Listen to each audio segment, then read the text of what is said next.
Bonjour à toutes et à tous, bienvenue dans Femmes de légende, l'émission qui met en lumière les femmes qui ont su suivre leur voix et faire entendre leur voix. Mon invitée du jour est une personnalité aux multiples talents et engagements. Elle a collaboré avec des artistes, des chercheurs, des dirigeants autour d'une démarche à la croisée entre le théâtre, la psychologie et l'entrepreneuriat.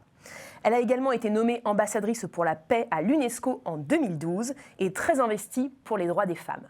Sans plus tarder, retrouvons Gila Clara Kessous.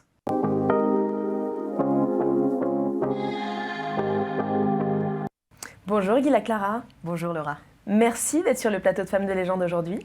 Un grand bonheur. Alors Gila Clara, vous avez un parcours académique déjà très prestigieux. Vous êtes notamment diplômée d'Harvard. Vous êtes aujourd'hui coach de dirigeants d'entreprise, autrice, artiste, aussi metteuse en scène et ambassadrice de l'UNESCO pour la paix nommée en 2012. Pour commencer, Gila Clara, est-ce que vous pouvez nous dire comment est-ce que vous avez grandi? Est-ce que vous avez eu notamment des modèles de représentation, d'identification féminine qui vous ont inspiré dans vos jeunes années? Alors je dirais que j'ai eu bien sûr des modèles de représentation féminine qui m'ont inspirée dans ma jeunesse. Très rapidement, j'ai eu une grande admiration pour bien sûr Simone Veil par rapport à ce qu'elle a pu apporter, mais également beaucoup d'admiration pour des femmes comme Tatiana Moukaniré, qui se bat pour reconnaître vraiment la violence que subissent les femmes au Congo. Ces grandes figures, pour moi, sont très importantes. Bien sûr, on peut encore citer des personnalités qui sont importantes, comme Malala Yousafzai, prix Nobel de la paix, et cette jeune femme qui se fait tirer dessus par les talibans, qui va réussir à survivre et qui va réussir à se battre pour l'éducation des petites filles au Pakistan. Donc, pour moi, ce sont des femmes qui représentent la résistance et qui représentent aussi une certaine notion d'intégrité dans ce qu'elles défendent, qui m'ont toujours donné envie de pouvoir suivre leur exemple. On va revenir d'ailleurs sur le sujet de l'intégrité et du droit des femmes. Je le disais, vous intervenez notamment en entreprise, vous êtes également intervenante sur le sujet du leadership. Est-ce que, selon vous, il existe une certaine forme de leadership féminin? Et si oui, comment est-ce qu'il s'exprime? Le leadership au féminin, je dirais, c'est un leadership qui est différent, bien sûr, d'un leadership qu'on pourrait qualifier de masculin. C'est un leadership qui se tourne vers le care. On a plusieurs fois entendu que la femme aujourd'hui, son génie, c'est de pouvoir encadrer, c'est de pouvoir comprendre presque intuitivement, donc de laisser parler aussi toute l'intelligence émotionnelle qu'elle peut avoir. Donc ça, c'est un leadership qui sera plus vu comme féminin, même s'il y a une différence entre un leadership au féminin identifié comme tel et le leadership des femmes. Alors, quelle est la distinction, justement? C'est intéressant. Alors, leadership féminin, c'est justement cette notion de care. On imagine le vraiment soin, le service à l'autre. Le service à l'autre, l'encadrement, un côté un peu maternant aussi. Oui. Alors que le leadership des femmes, il est plus complexe. C'est-à-dire que c'est un leadership qui a bien compris que dans un environnement masculin, il va falloir aussi travailler avec des éléments qui vont être des éléments masculins et en fait de pouvoir faire la part des choses. Donc savoir taper du poing sur la table, même si il faut garder en tête qu'en leadership féminin, il sera mal vu, par exemple, de pouvoir faire état de la colère. C'est très intéressant. Et la colère des femmes, on a l'impression qu'elle est finalement pas vraiment acceptée, on va vite être taxé d'hystérique ou d'avoir du mal à gérer ses émotions. Comment ça vous l'interprétez? D'où ça vient? Comment on peut s'en défaire finalement de ça? Alors d'où ça vient? Le mot hystérie, je vous le rappelle, vient du mot utérus. Donc une femme qui est en colère, qui le montre, c'est une femme qui est hystérique, c'est-à-dire qui est embarrassée, n'est-ce pas, par rapport aux petits problèmes physiques qu'elle peut avoir tous les mois. Donc en fait, il faut trouver une façon de biaiser la colère pour la tourner en humour, pas en humour noir, mais en humour ironie. Fine, il faut trouver une façon de faire prendre conscience par d'autres positionnements pour essayer vraiment de se faire une place.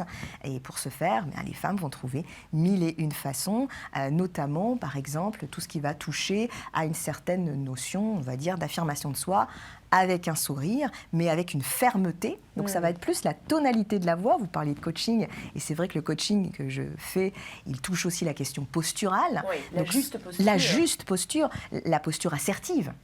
Et donc c'est vrai que pour trouver l'assertivité, la femme va devoir montrer un corps qui va continuer à devoir être assez avenant.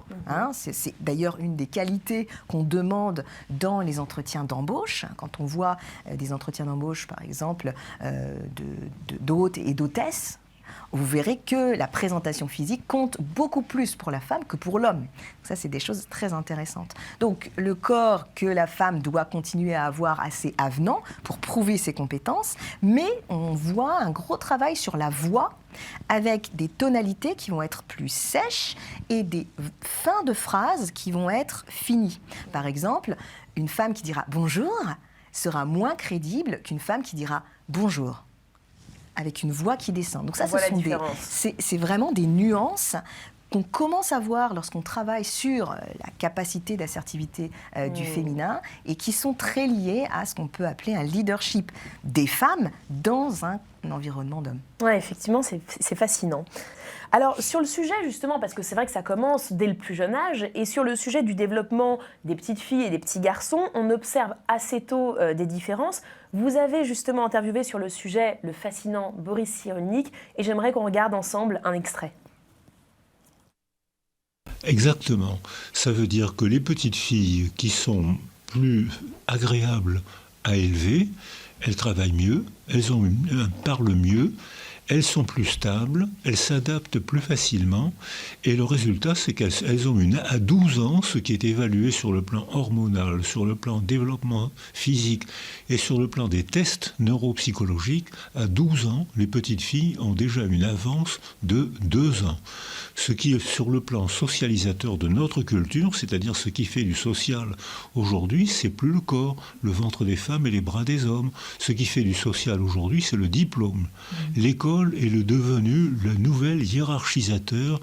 On peut dire hiérarchisateur ? Alors justement, l'école, comme en parle Boris Cyrulnik, évidemment, il y a un rôle fondamental. Selon vous, quel est le rôle que pourrait jouer l'école, que devrait jouer l'école dans l'empouvoirment, quelque part, des jeunes filles notamment, parce que c'est aussi beaucoup par là que ça passe. On voit que les cours de récréation, même, sont genrés. Qu'est-ce que vous en pensez ? Alors on commence à avoir des expériences où justement on essaye d'enlever le côté genré de la cour de récréation. Ça, c'est des choses qu'il faut savoir, en essayant justement de pouvoir mettre, on va dire, le côté terrain de foot beaucoup moins grand. Donc essayer vraiment de rendre des cours de récréation non genrés. Et puis on commence, mais là on a beaucoup de retard, je trouve, dans l'école publique, à pouvoir proposer la même façon de se positionner, même vis-à-vis des couleurs, pour les petits garçons et les petites filles. Et ça, on le voit même dès la crèche, c'est-à-dire qu'on va donner plus facilement à une petite fille une poupée dans les bras et à un petit garçon un petit camion de pompier. Ouais. Donc dès le début, en fait, on est déjà en train de formater pour une utilité sociale les enfants. Mais c'est vrai que je le vois en tant que maman, c'est très compliqué quand on fait subir à l'enfant nos espèces de fantasmes égalitaires. C'est-à-dire que si je choisis de mettre un peu de rose dans l'habillement de mon petit garçon de 5 ans, je sais qu'à l'école, il va subir des remarques, des ricanements de la part de ses petits camarades. Donc c'est ça la grande question, c'est quand est-ce que l'école travaillera véritablement à accepter un côté non genré, même au niveau des couleurs, pour qu'on puisse avancer ensemble sur ce chemin d'égalité. Oui, c'est ça. Le relais doit se faire à différents niveaux, individuel au niveau de la famille, du foyer, sociétal au niveau de l'école, effectivement, pour qu'il y ait une sorte de cohérence et que ce ne soit pas les enfants qui en payent les frais quelque part. Vous accompagnez des dirigeants d'organisations, je le disais, notamment sur le sujet de la psychologie positive, sur lequel vous avez écrit différents ouvrages. Pourquoi est-ce que c'est important et finalement, comment est-ce qu'en France, vous arrivez quelque part, j'ai envie de dire, à convertir des dirigeants sur le sujet du développement personnel qui fait parfois un petit peu peur, notamment aux entreprises? qui fait très peur aux On va le entreprises, dire, voilà. Laura, je peux vous le dire. Déjà, il faut masquer le mot bonheur pour lui donner on va dire une apparence de politiquement correct. Ça donne quoi? Nous allons parler en entreprise de leadership positif. On va parler d'assertivité. De bienveillance. On va parler de bienveillance, exactement. Mais bien entendu, tout cela n'est fait que pour pouvoir parler de psychologie positive et donc du droit au bonheur. N'oublions pas qu'en France, on taxe la réflexion sur le bonheur ou de très naïve, Monsieur Pignon, celui qui est l'imbécile heureux, ou alors de trop personnel pour pouvoir être mentionné dans un cadre professionnel. C'est-à-dire mon bonheur est quelque chose qui me définit intimement et n'a pas à s'étaler, tout comme mes convictions religieuses, dans un cadre professionnel. Donc il faut vraiment travailler, je dirais, sa phraséologie, la façon de pouvoir apporter des mots qui continueront à faire passer certains messages, notamment des messages de psychologie positive, mais masqué, on va dire, pour que ce soit plus accepté au niveau hiérarchique et au niveau corporate. D'ailleurs, je voudrais citer le très bon livre de Tal Ben-Shahar, qui fut mon professeur et qui est le professeur de bonheur à l'université de Harvard, qui a écrit ce livre avec Angus Ridgway, Le bonheur d'être leader, où là, justement, il applique la psychologie positive au monde de l'entreprise et il montre comment est-ce que, notamment par un gros travail sur le perfectionnisme, eh bien, la personne en entreprise a aussi droit de pouvoir trouver une capacité d'épanouissement. Et ce que j'ai entre les mains, c'est le livre audio qui est lu par vos soins, justement. Alors, effectivement, vous avez aussi, je le mentionnais, écrit un livre qui s'appelle Le Grand Livre de la psychologie positive aux éditions Erol. Quels sont, allez, on va dire, les 3 enseignements majeurs qu'il faudrait, selon vous, appliquer le plus urgemment sur le sujet ? Alors, ce livre, j'ai eu la chance de pouvoir l'écrire avec Bruno Adler, qui fut également élève de Tal Ben-Shahar à l'université d'Harvard. Alors, je dirais que les 3 recettes qu'il faut pouvoir s'appliquer le plus urgemment, la première, c'est faire taire le perroquet négatif. Le perroquet négatif, qu'on appelle aussi radio moi-même, vous savez, la fréquence où on continue à s'autocritiquer.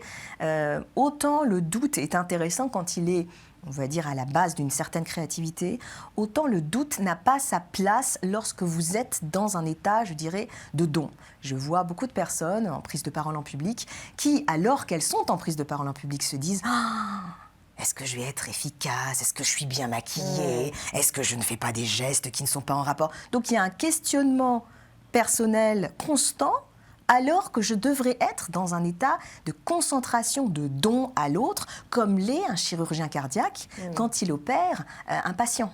Donc il y a en fait un gros travail sur le perfectionnisme à faire taire ce perroquet négatif dans des moments où on doit être dédié à l'autre, avec une disponibilité mentale profonde. Totalement. Donc je dirais ça, c'est vraiment quelque chose d'intéressant.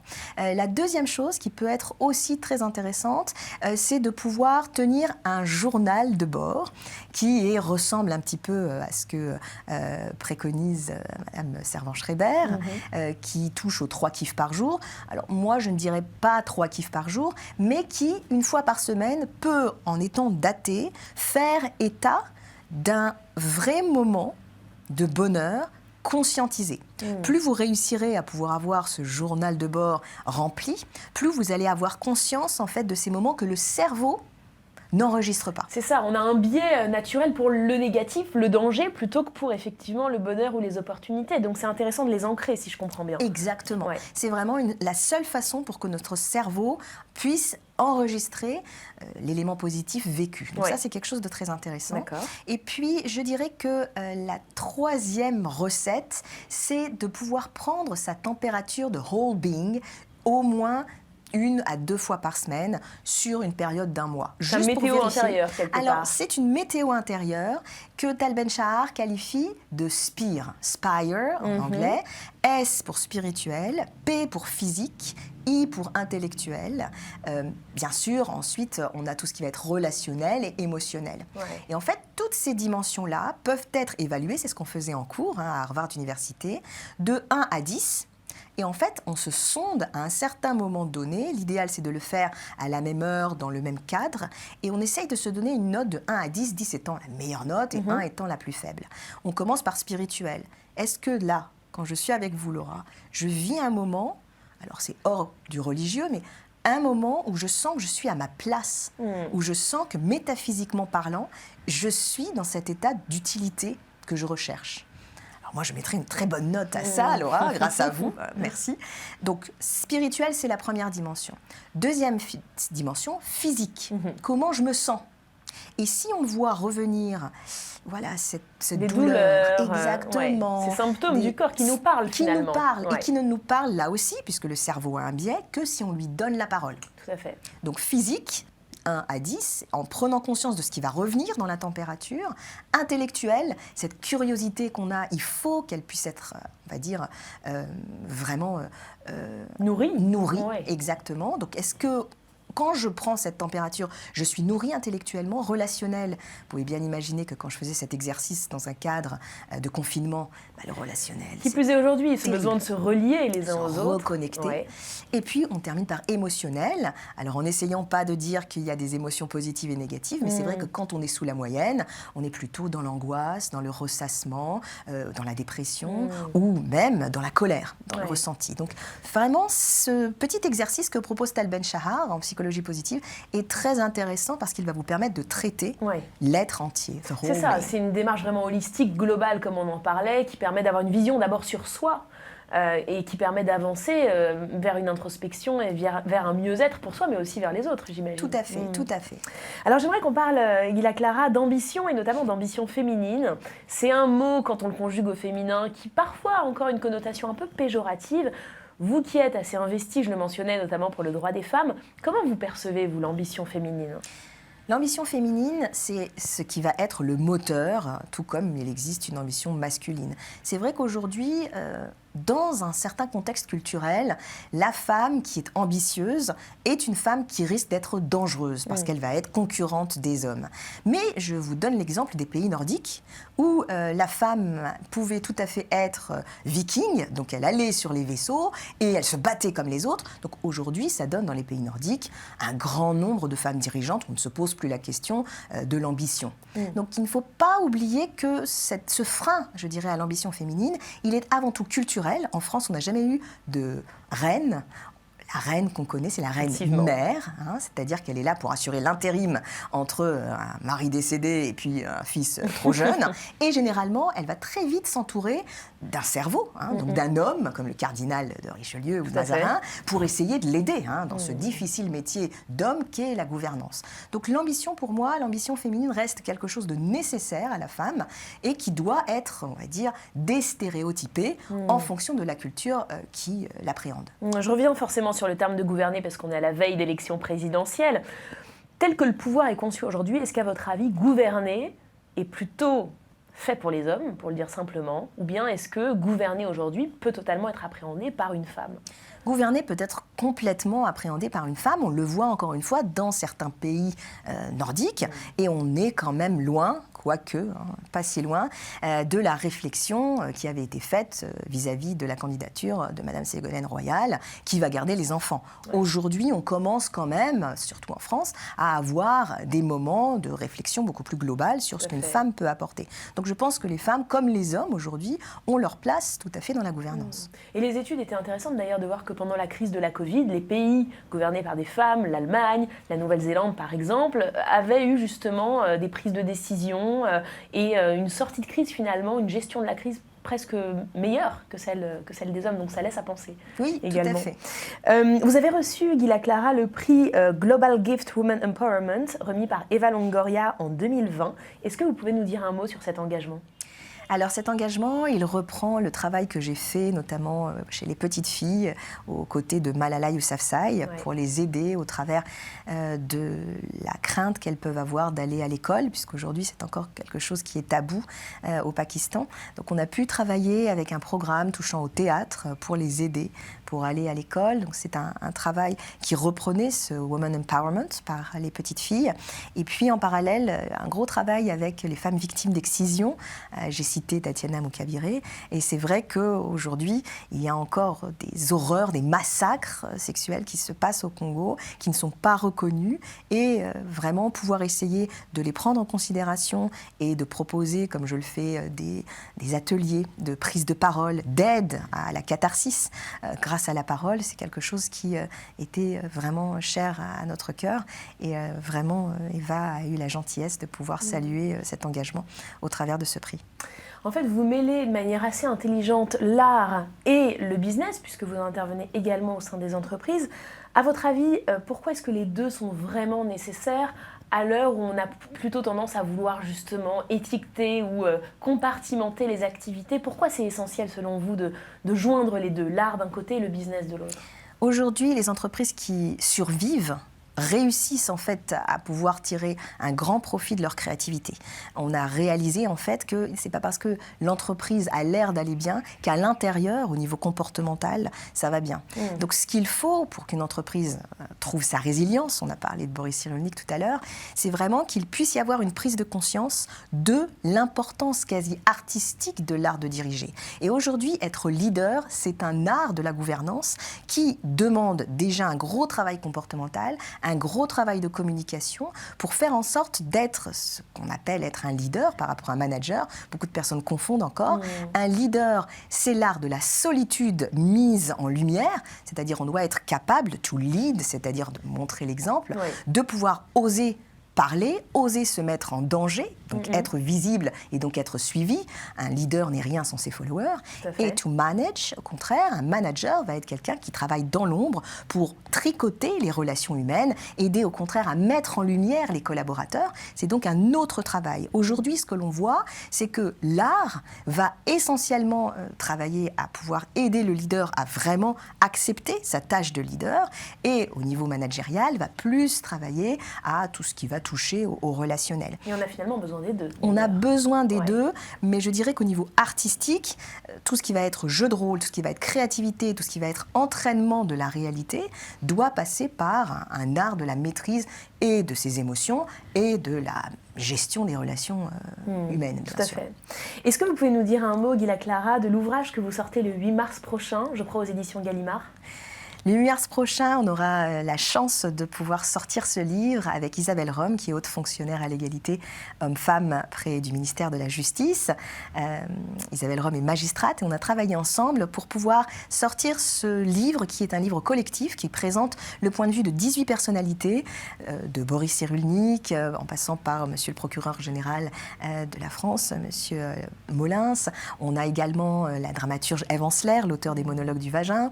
On a la journaliste Laura Adler, on a de belles personnes qui ont décidé de pouvoir témoigner de quoi faire maintenant lorsqu'on parle des droits des femmes et surtout, puisqu'on a la chance d'avoir aussi comme introduction celle du docteur Mukwege, le prix Nobel de la paix, le réparateur des femmes, surtout avoir ce qu'on appelle une masculinité positive.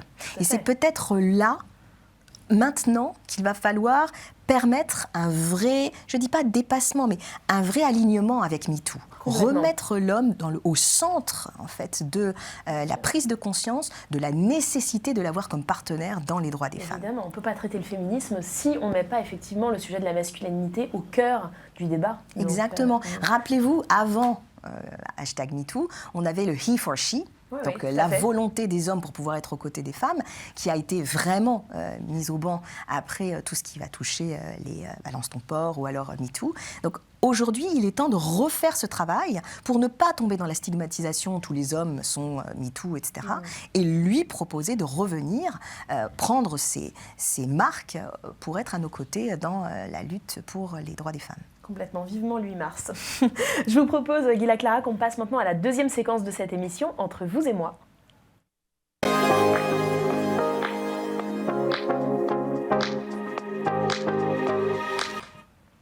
Alors Guilla Clara, du haut de toutes vos expériences qui sont nombreuses, on l'a vu, on n'a pas pu toutes les citer, mais elles sont très nombreuses, qu'est-ce que vous diriez aujourd'hui à la petite fille que vous avez été? Je lui dirais d'avoir moins peur vis-à-vis de savoir quel chemin choisir, quelle destinée de vie. Je vois dans les petites filles, et quand je dis petites filles, c'est bien sûr les petites et les jeunes filles, particulier collège, lycée, cette espèce de terreur, d'angoisse à ne pas savoir qu'est-ce qu'on doit choisir. Très tôt en première, on doit déjà choisir sa spécialité. Et donc ce que je dirais à cette petite fille que j'étais, et bien sûr à toutes les petites filles, c'est vraiment de pouvoir se faire confiance pour soi-même réussir à pouvoir créer le programme dans lequel on se sentira bien. Et c'est ce que j'ai fait. J'ai fait des classes préparatoires, j'ai fait le conservatoire, j'ai fait une maîtrise de business, j'ai fait un doctorat littérature comparée. Donc j'ai fait en fait à la carte. Et je crois qu'il faut dire ça à toutes les petites filles. La vie sera faite à la carte à partir du moment où on choisit quelque chose et tout d'un coup on veut un complément. Donc je la rassurerais quant au fait de pouvoir avoir la capacité de prendre sa vie en main. Et c'est fascinant parce que c'est très en lien avec la psychologie positive, puisque par rapport à la confiance en soi, ça passe aussi par la conscience de soi dont vous nous parliez tout à l'heure. Tout à fait. Justement, vous parliez de peur. Quelle est votre plus grande peur aujourd'hui ? Ma plus grande peur, c'est des choses qui peuvent se passer comme en Afghanistan, c'est-à-dire des moments de barbarie terrible ou au Congo. Bien sûr, j'ai bien conscience qu'il n'y a pas que les droits des femmes qu'il faut mentionner. À Mossoul, on a des enfants qui sont des enfants torturés, des enfants qui vont à la guerre. Mais c'est vrai que ma plus grande peur, c'est vraiment de revenir à des moments où soudain, la barbarie, en fait, revient, la barbarie humaine, et on ne peut pas l'arrêter. Là, en termes de rapport d'éclairage, on dirait intellectuel, c'est pas suffisant.